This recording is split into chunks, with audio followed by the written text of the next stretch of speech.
দুনিয়াতে যাদেরকে দেখাবার জন্য করেছিলে এখন তারা হাসরের মাঠে আছে।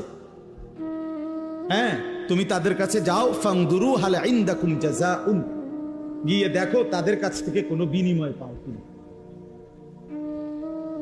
তুমি যাদেরকে দেখাইবার জন্য করছিলা তারা আছে এখন হাসরের মাঠে, যাও ওদের কাছে গিয়ে তোমার কর্মের বিনিময় যাদেরকে দেখাইবার জন্য করছিলা ওদের থেকে নাও।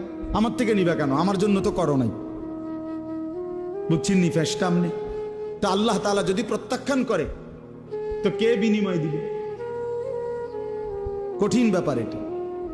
কোরআন শরীফে আছে স্পষ্ট, আল্লাহ তাআলা বলছেন, ওয়ালা ইউশরিক বিইবাদাতি রাব্বিহি আহাদা, আমি আল্লাহর কোন ইবাদতের মধ্যে সামান্যতম কাউকে অংশীদার বানানো যাবে না,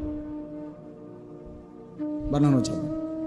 একটা মাহফিল করমু এরুম, বক্তা আনমু, দরকার হলে হেলিকপ্টার দিয়া দেখাইয়া ছাড়ুন, যদি বাপের বেড়া হইয়া থাকে।